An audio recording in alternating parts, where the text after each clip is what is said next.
All right, I guess it's about that time, eh? Yes. For our Canadian friends. Are we recording? Yes. What's that? No, we're recording It it. should be recording, yes. Am I too close? It could be a Uber too. No, you're What is good. that, Upper Peninsula? Yeah. Okay. There we go. First Kings, Second Kings, Third Kings, Fourth Kings, depending on how you want to look at it. We are in the book of Kings as we go through the Hebrew Bible together. I think I said last time when we looked at Samuel that in some versions, First and Second Samuel, First and Second Kings are one complete work called Kingdoms. But the Hebrew name for First and Second Samuel, actually it's one singular book, is Samuel. We've been doing this all along. Where's my clicker? And so the English version of the books follow the Hebrew name. The Hebrew name is the Book of Kings, Sefer. We've seen that for a few weeks. And then Malachim, Book of Kings. There you go. Nothing exciting, not in there. It's just a descriptive term. Now here's some fun. The key passages. Wait a minute. What's going on with that? Okay. Usually when we look at a key passage, we say it's got to be in the book. But these two passages obviously aren't in either of the books of Kings, but they are important for understanding what's going on. If you remember, we said this section of the Hebrew Bible or the Old Testament is called the Deuteronomistic History. And if we were to go to Deuteronomy 28, if you have your Bible, you can turn over there real quick. You would see that this is toward the end of Moses' life, one of the last things he does, the covenant ceremony that he oversees with Israel. And in chapter 28, it starts with blessings for obedience and it ends with curses for disobedience. One of the interesting things, if you are actually looking at it, is the blessings start in verse 1 and go all the way to verse 14. The curses start in verse 15 and they go to verse 68. There's a lot more on the curse side. If you remember, we said that when we went through that. And what we will see as we go through what's happening, and as we have gone through this section of the Hebrew Bible, that it's consistently moving toward unfaithfulness. And the end result, when we get to the end of the book of Kings, is Israel in exile.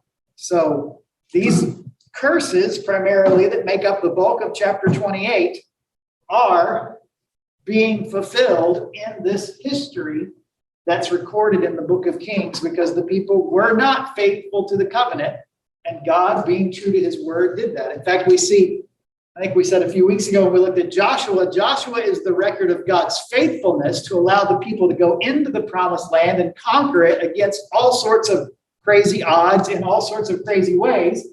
And from there, it's downhill. The book of Judges certainly isn't anything to write home about. We looked last time in Samuel at the lone bright spot, the Davidic covenant that's made in 2 Samuel 7.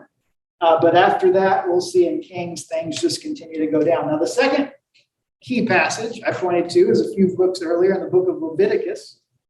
Let me read these verses to you since it's not 68 of them.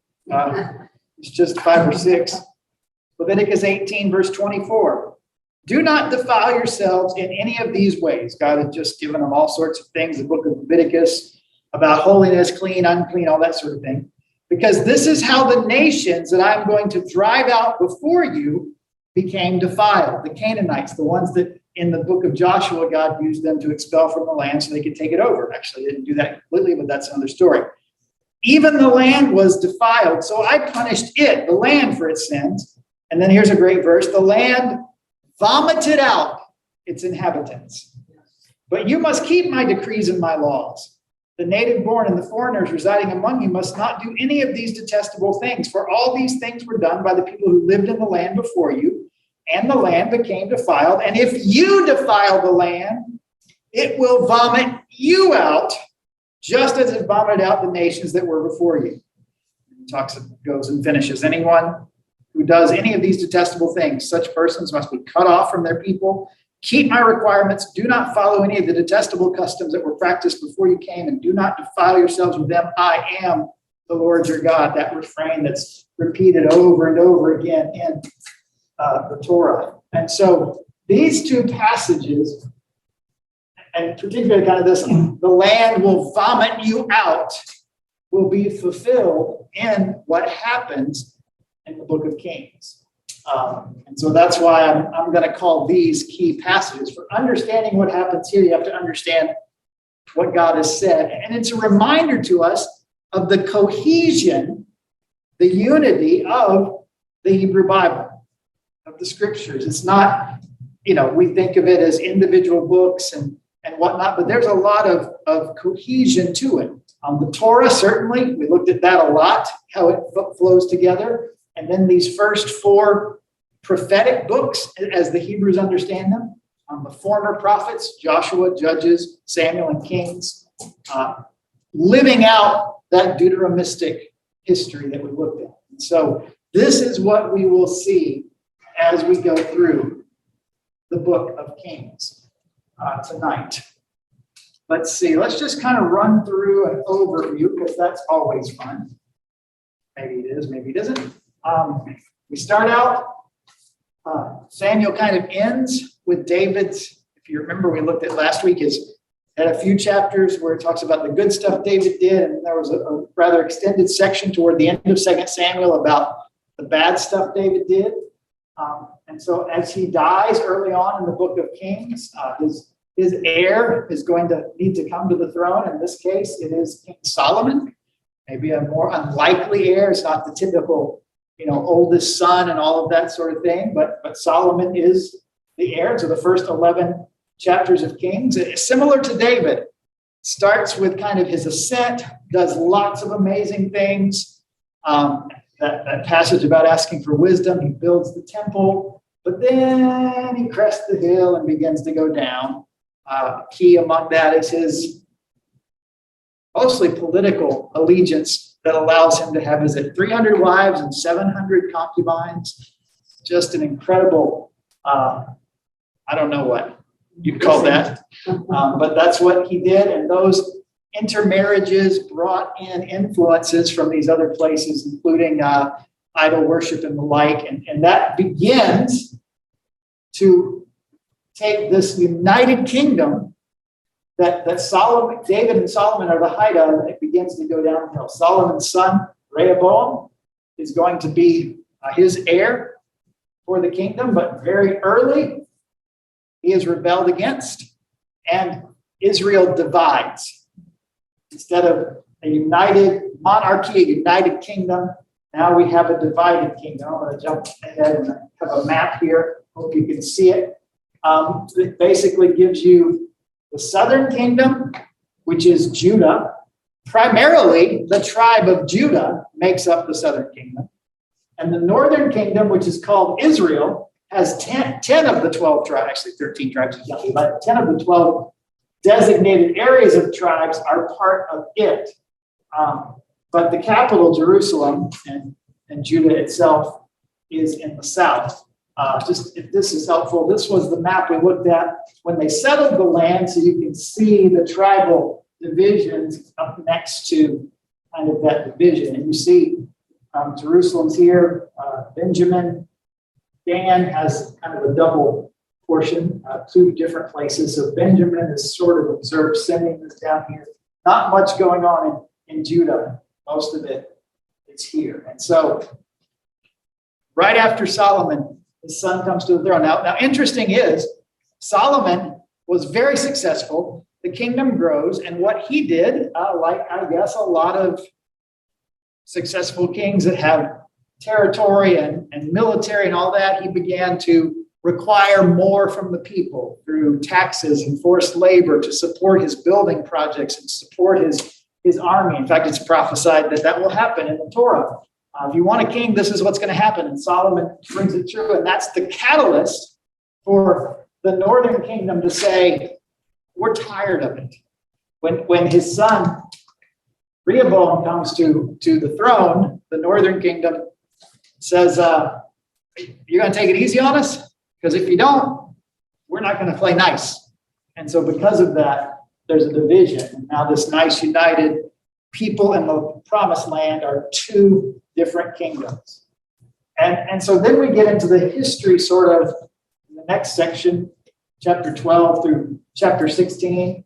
You see a little less than 100 years of history of kings. And here's the confusing part if you're reading Kings, and I hope you will, or you have, is it doesn't differentiate. It intermixes the kings of the northern and the southern kingdom. Like in one verse, you're reading about the north, and the next verse, you're reading about the south, and sometimes they're related, or there's intermarriage, and you're not sure what's going on. So it can be a little confusing, but this is the basic kind of timeline for what's happening. And then into this situation comes a couple of prophetic figures, Elijah and Elisha. They're often called the pre-classical prophets. We think of prophets, and we're in the prophetic section of the Hebrew Bible, the Nevi'im. And these are the former prophets, which are mostly historical. These are the first kind of prophetic figures in that sense that we think of traditionally as prophets are there, but they're not like the writing prophets, which would be the classical prophets, the Isaiah, Jeremiah, the minor prophets. Their stories, Elijah and Elisha, are pretty much that. They're stories. When you're reading Isaiah or Jeremiah, these are sort of oracles or proclamations. The thus says the Lord, and this is what you need to know, and this is what God is saying to you, and here's what God's going to do. Elijah and Elisha's history isn't like that. It's more stories, and it's often accompanied by miracles that confirm their call. For instance, we'll look at Mount Carmel and Elijah, or we'll look at some of the things that happen maybe even with Elisha as we go through, and how these miracles that accompany their ministry validate them, though they don't act, at least in some of the more traditional ways, like in Isaiah, Jeremiah, or what would. So we're introduced to these pre-classical, a little bit different take than the writing prophets that come later. Out of that comes kind of the next period of history of these kings from 852 to 722, about 130 years. 722 is a very important date because it's in 722 that the northern kingdom of Israel is conquered by Assyria. So the Assyrians come in. The issues with those kings and kingdoms are such that God punishes them by the invasion of the Assyrians. They are taken into exile. And Judah continues, as you can see, for another, 140 years or so, quite a while. Judah doesn't, it's not till 586, 587 BC that Judah falls. I should have said Judah. I wrote the wrong thing. I should have said the fall of Judah, not the fall of Israel. When Judah falls to Babylon, to Nebuchadnezzar. And then we have this little postscript at the end of Kings, the last few verses, primarily the last 3 or 4 verses, and we'll read that a little bit later, that talks about Jehoiakim, that is the end of this, not just Kings, but this 4-volume historical set, Joshua, Judges, Samuel, and Kings, that gives us a little bit of the history of Israel in the land that starts promising and ends in exile. So that's kind of the overview of what's going on here. Now, I know you'll really love this because we looked at the maps. Just again, we kind of saw those. They're fascinating to look at. You can see Assyria is up here, so that they were easy to come in here. We'll talk more as we go on. The next thing I wanted to just go through is let's talk about the kings of the 2 kingdoms. We'll start with the northern kingdom of Israel. What I'm going to do here, and you don't have to write these down. You can if you want to, or I can print them off for you. It might be easier than you trying to write them all down. But just to go through, these are the ones that are counted in the book of Kings. These are the ones that we learn about their reigns and some dates. There's some differences on a year or 2 here or there about some of these dates. The northern kingdom of Israel, about 922. Solomon's reign is generally thought to end about 930. 9 or so. And so shortly thereafter with Rehoboam and all, Jeroboam, who's not a descendant of David. So in the northern kingdom, I'm going to list all the houses. None of them will be the house of David. The covenant in Samuel, 2 Samuel 7, is made with David. One of his descendants will be on the throne forever. The northern kingdom decides they know better. And what happens is a series of houses, of families that gain the throne for various amounts of time and then lose the throne. It becomes definitely sort of a more militaristic view of who should be in charge. A charismatic leader is able to arise and one family falls. So the first, Jeroboam, he's on the throne for about 20 or so years. And then one of his descendants, Nadab, is, but that's it. You can see Nadab is not so good. Now, Jeroboam is important. Jeroboam becomes the criteria by which every king in the northern kingdom is pretty much evaluated. And if you read through the book of Kings, you will often see a refrain that says something like, and he continued in the ways of his father Jeroboam. And that's not a good thing, because Jeroboam, one of the things he does is, we'll go back to the map here for a second, since we've got this divided kingdom. Let me do this one, I don't know if that's better. Since the temple was in Jerusalem, right? Solomon's got that, and he's up here. He's like, I need a government center and I need a worship center. So he sets up at Shechem, he sets up a political center. Shechem is a place we've heard earlier in the Hebrew Bible. But then he sets up at Bethel in the south and at Dan in the north, his religious centers. And I bet you'll never guess what he decides is the appropriate idol to put in Bethel and in Dan. A golden calf. He puts golden calves in these two religious centers. High places, typically that's the idea that you hear in the scriptures, the high places. It's just usually on a hilltop, often thought to be closer to the gods. So the little altars or temples were there. So the north and the south, he sets up these twin religious centers with golden calves. Now that echoes, of course, Egypt, right? There is a bull god in Egypt, but it also has some connection to some Canaanite and Baal religion. It's sort of this mixture of where they came from in Egypt and where they are in Canaan. And that's what he decides is going to be the religious center and the religious symbol of this northern kingdom. Offensive to God, do you think?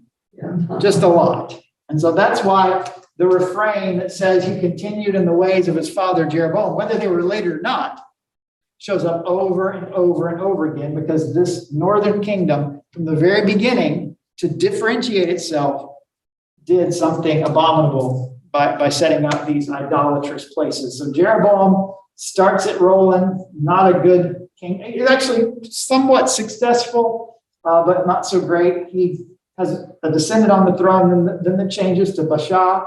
And you see a lot of times he's long and he's short. He's long and he's short. Well, obviously this person had some power, had some charisma, and one of his descendants maybe less so. And so then the next one comes along. This guy, I don't know what he had much of it all. A whole new house, and he lasted like maybe a year. Now Omri's house, we see it's got 4 in here, and you may recognize this guy, Ahab, and his lovely wife, good old Jezebel, right? So there you go. They are significant, and you can see, this house reigns for quite a while. Ahab and Jezebel, particularly. So the house of Omri has some legs to it. The house of Jehu is next. Again, 5 different ones. Jeroboam II from a different house, but this is, in some ways, Jeroboam II is the high point of the northern kingdom.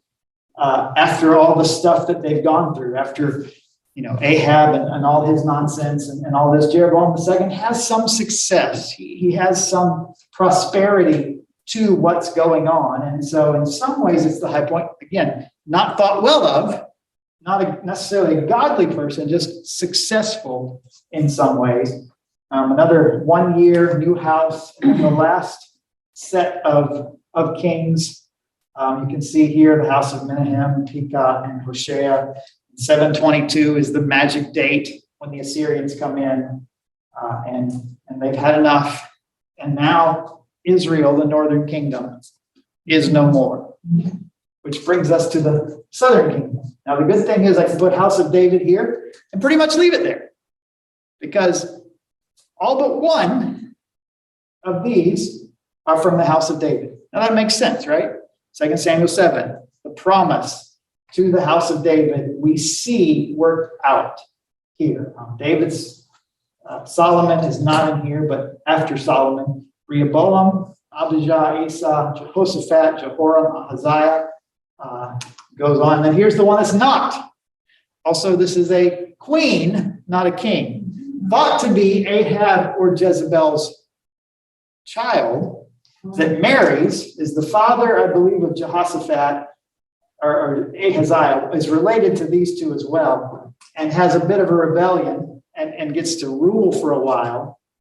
And Jehoash eventually comes to the throne. When he's very young, they hide him from her because she's not a nice person. They hide him from her, and they actually decide to have a coronation ceremony. They call all the nation together, and she hears about the coronation, and she is not happy. But shortly thereafter meets her end. And so Jehoash resumes outside of this very brief and only interlude to the Davidic line, back to that line. This guy you may know, in the year that King Uzziah died. That's the Isaiah 6 passage. Uzziah, quite a long reign. And then there's two very important kings in this last section, Hezekiah and Josiah. These are the two reformers. Here's a little trivia, by the way.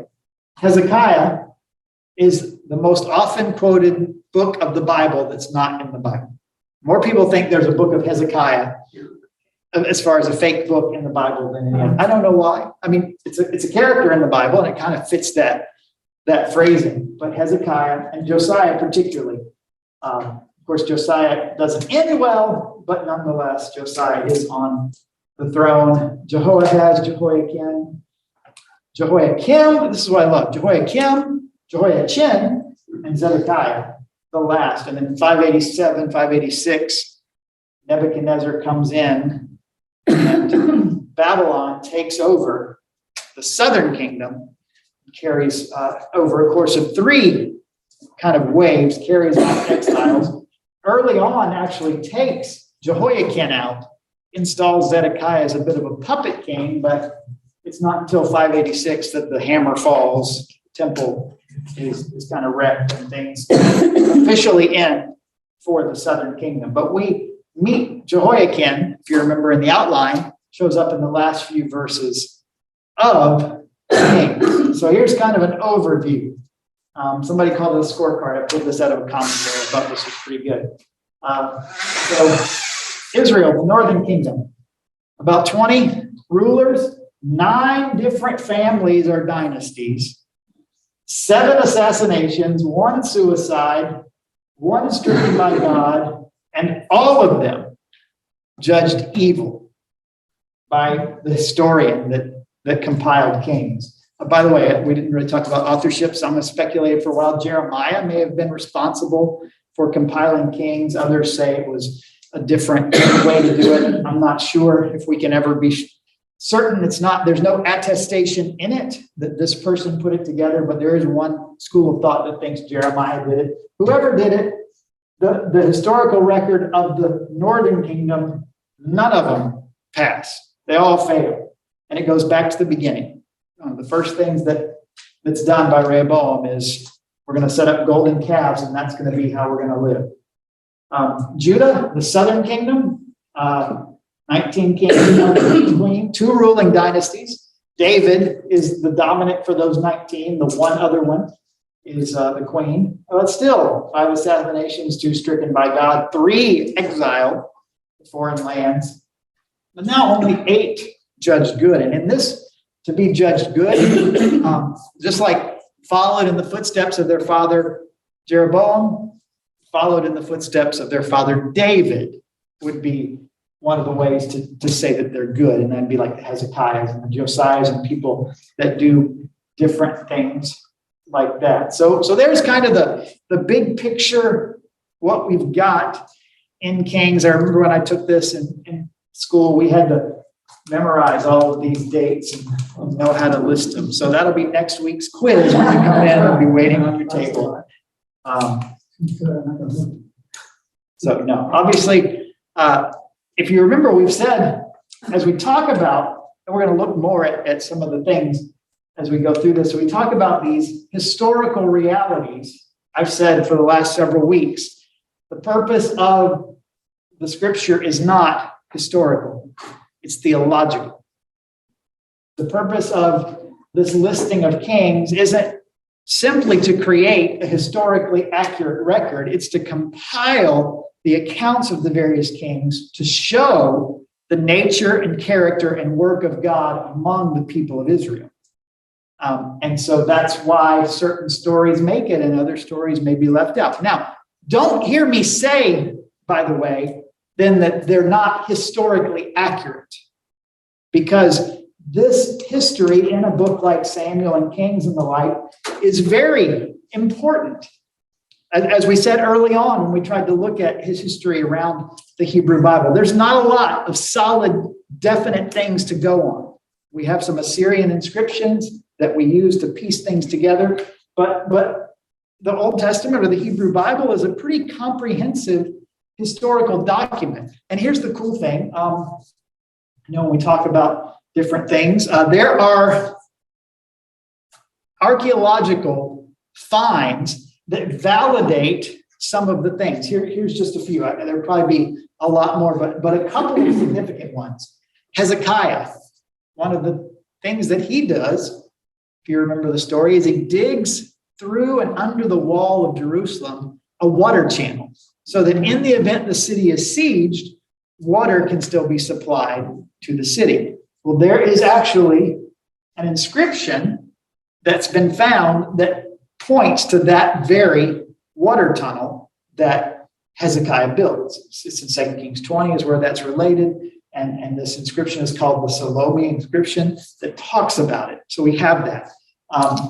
There, at the very end of the book, and we'll talk about this later, there's that 3-verse or 4-verse kind of epilogue about Jehoiachin, the next to the last king that we listed for the southern kingdom in the line of David.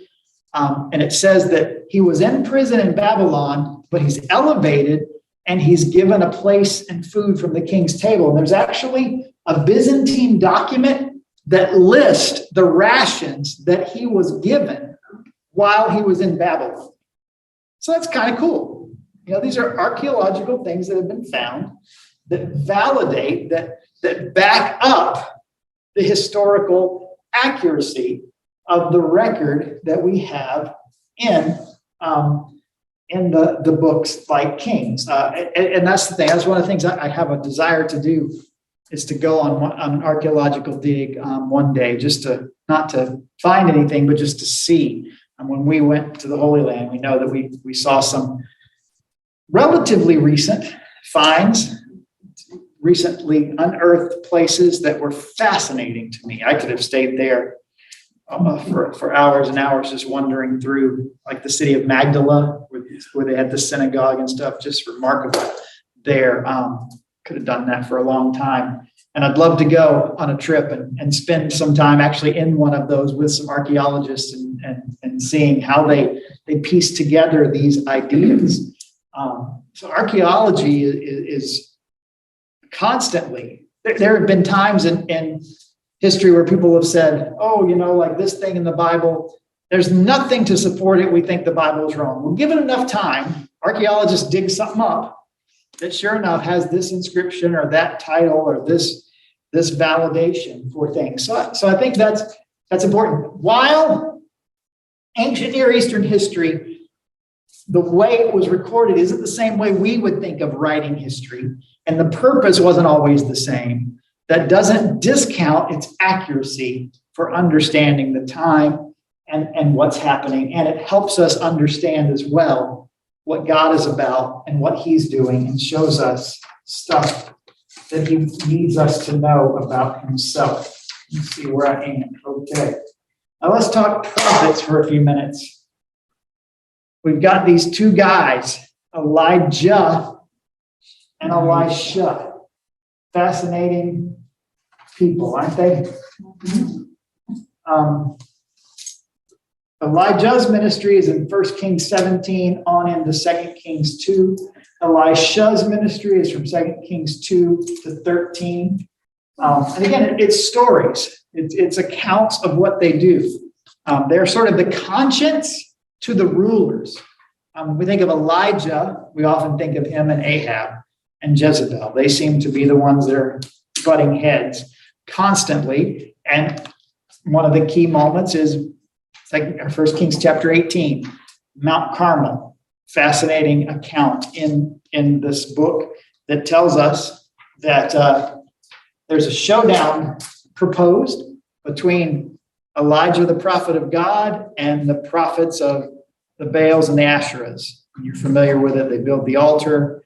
The idea is the God that answers with fire is the one true God. And I love the account just because Elijah is pretty brutal. Elijah is pretty brutal in that one. I love how he says, hey, shout louder. Maybe he's on the toilet, your God. Or maybe he's taking a nap. He's just, and they're cutting themselves and they're just carrying on. And then you see what he does when he rebuilds the altar and he douses it with just gallons and gallons and gallons of water. 3 times he asked it to be doused so that the trench around it's full and everything's saturated.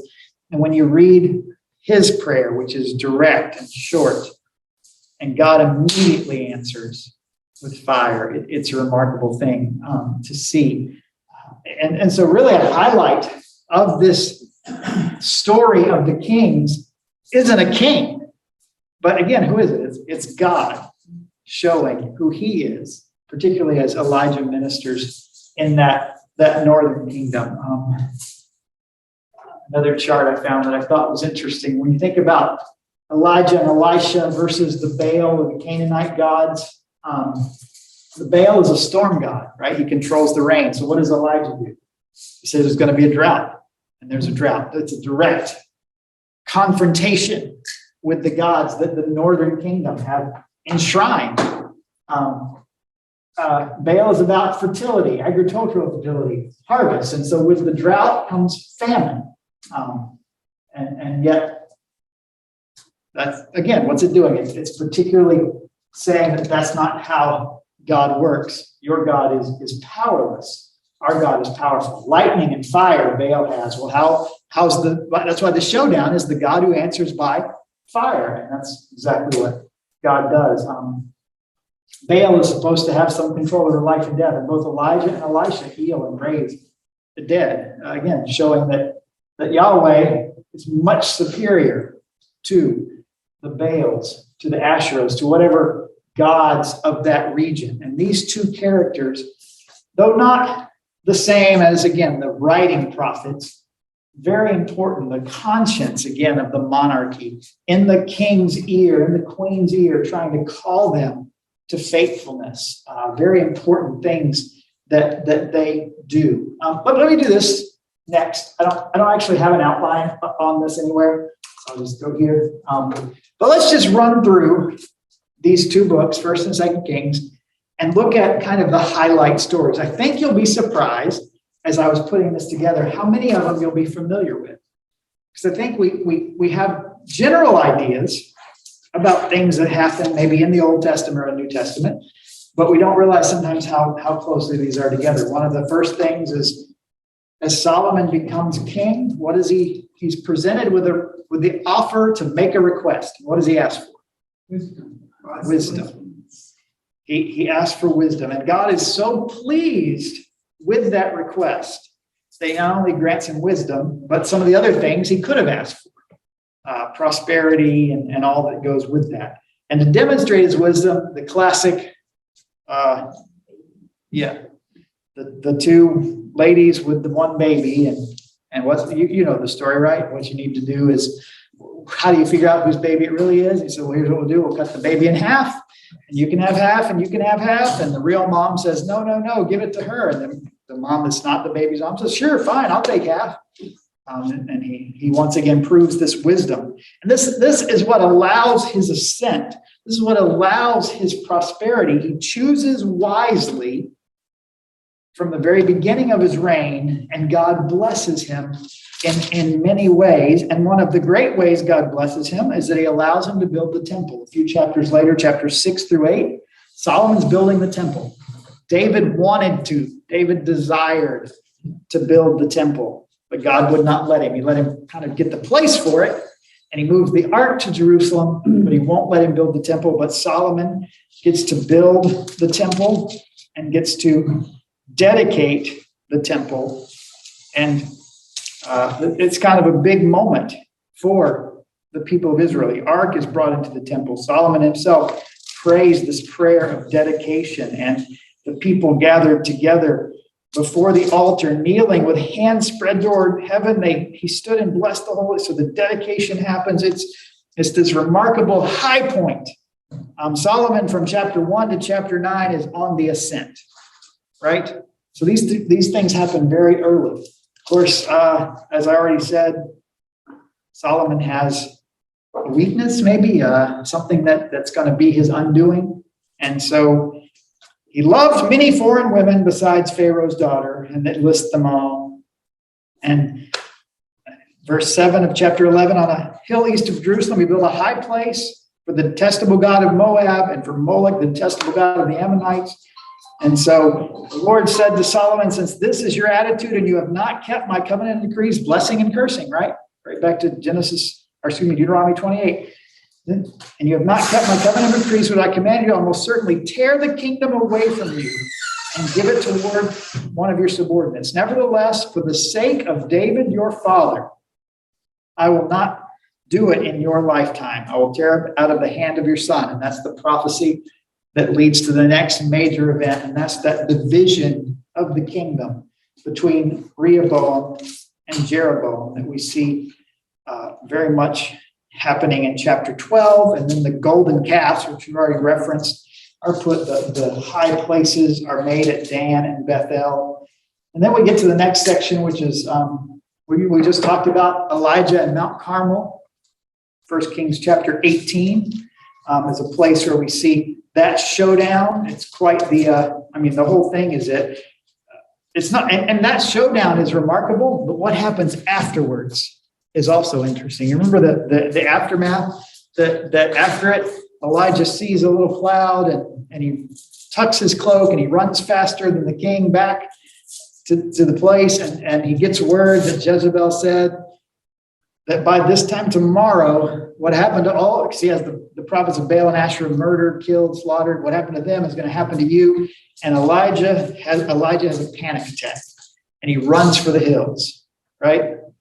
And what I don't know what you say if you say it. It's whining, it's depression. I've been very jealous.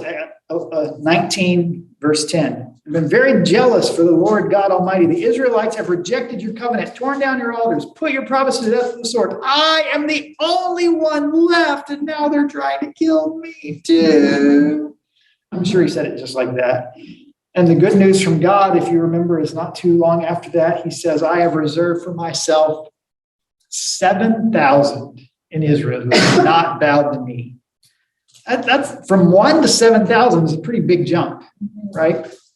Elijah's pity party, at least from a personal level, turns into God's revelation that he's still very much at work in Israel in spite of what's happening, and his purposes will prevail. So Elijah's ministry, then he passes the mantle early in the book of 2 Kings to Elisha, and Elijah gets that chariot ride into heaven, right? That's pretty cool if you're going to go. Chariot of fire into heaven, that's one way to do it. Here's an Elisha story. Maybe this is too personal for me. At the end of 2 Kings chapter 2, that some kids come out of the town and say, "Get out of here, Baldy, get out of here, Baldy." And you remember what happens? 2 bears come out of the woods and mauled 42 of the boys. So don't call somebody bald. That's the moral of the story. That's what you need to, that's the Bible says so. It must be true. Elisha, again, one of these kind of things. Elisha has an interesting ministry, the Shunammite woman and the oil that miraculously lasts is one of the stories around him. He heals Naaman of leprosy. The axe head floats. These are all, Elisha kind of big stories you may be familiar with. And I believe, where is it? That toward the end, chapter 12 and 13, is it Elisha? I guess I didn't write it down. I'm pretty sure it's Elisha. That, Elisha dies in chapter 13. And some Moabite raiders come into the country. And once, while some of the Israelites were burying a man, they saw the raiders. So they threw the man's body into Elisha's tomb. And when the body touched Elisha's bone, the dead man came to life and got up out of the tomb. How's that for a story? Power, these prophets demonstrated their call or their commission by God by these miraculous things that happen. And so that's kind of the last, from bears mauling kids for calling him Baldy to a dead person coming alive just by landing on his bones. Elisha and Elijah's ministry kind of goes from there. We get to 2 Kings chapter 17, and we find that this is where Israel goes into exile. The Assyrians come in. All this took place 17:7 because the Israelites had sinned against the Lord their God who brought them up out of Egypt under the power of Pharaoh, king of Egypt. They worshipped other gods and followed the practices of the nations the Lord had driven out before them. And what did the land do? Vomited them out, Leviticus tells us. And so this is the result of that. Now, interestingly, I thought this was something that you might find interesting. I did, and you may know this. But when we get to the New Testament, we've got this region of Samaria, which is an issue, right? If we were to back up to our map here, Samaria is largely part of the northern kingdom.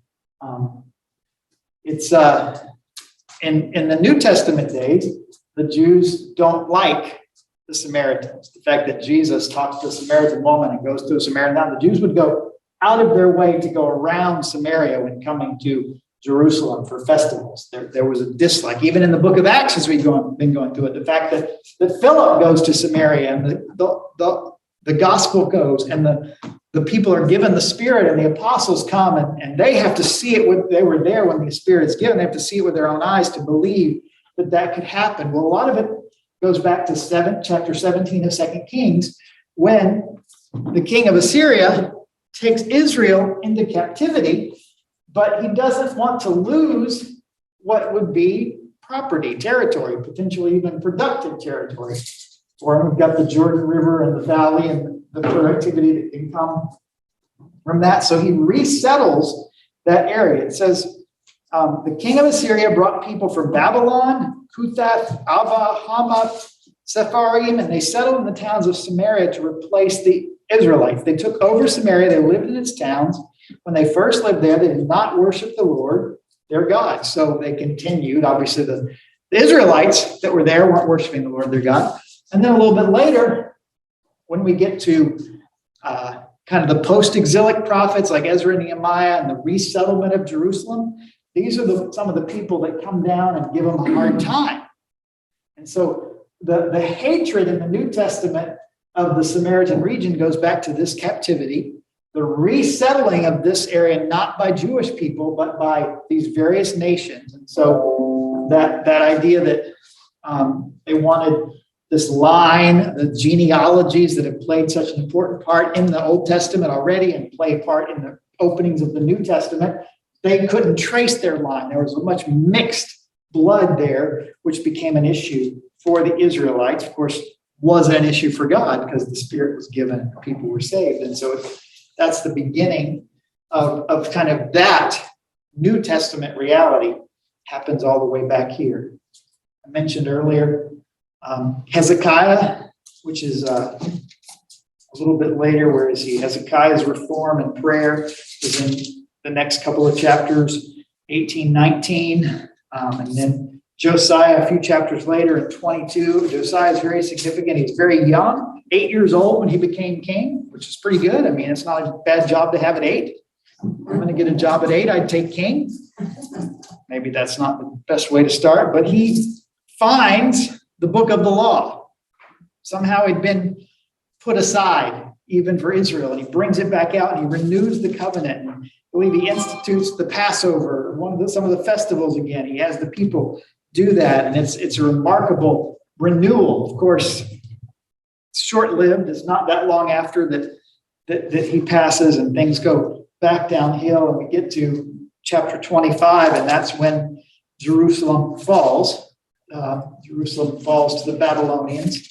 We're given a little bit of information about that. But let me just kind of wrap up tonight by talking about the very end of this, because the interesting thing about where we are in the Hebrew Bible, again, the order is a little different, but this is considered the midpoint. The end of Kings is the midpoint of the Hebrew Bible. It's kind of like the middle.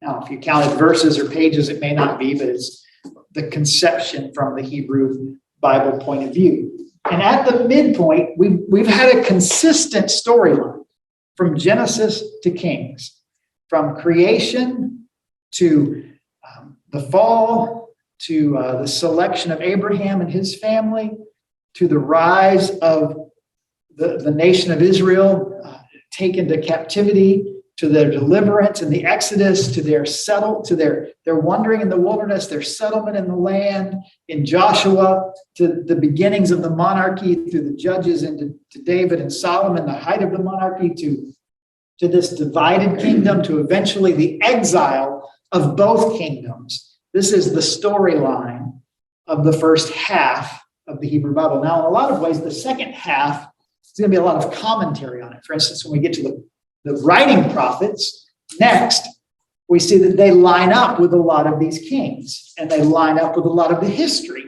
and the issues the kings are facing, and they speak to those issues particularly. So this is the sort of the timeline from Genesis to here. And then the last book of the Hebrew Bible, Chronicles, recaps all that for us again. So we get the history in the first half, we get the commentary next, and we get a summary statement at the end of the Hebrew Bible. So I think that's fascinating. But listen to how this, what would seem like a disappointing historical arc, how it ends, right? I mean, we've gone from all of the promises of God to exile, and what's next? Well, this is where 2 Kings 25, verse 27, in the 37th year of the exile of Jehoiakim, king of Judah. He'd been in exile 37 years. Nebuchadnezzar took him from Israel when he was king, took him to Babylon in the first wave of deportation as a way to say, this is mine now. Put Zedekiah kind of as his puppet king, who rebelled against him several times. That's a fascinating story, but not important in this context. 37 years been in exile, been in prison.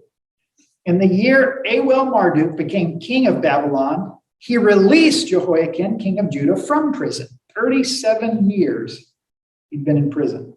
He did this on the 27th day of the 12th month. He spoke kindly to him, and he gave him a seat of honor higher than those of the other kings who were with him in Babylon. So Babylon was, Nebuchadnezzar particularly, a very powerful king, as Daniel's vision would show, and he had conquered not just Israel, but owned a great deal of territory, had a lot of kings like Jehoiachin in jail. And this king says, you're the top dog of all our captive kings.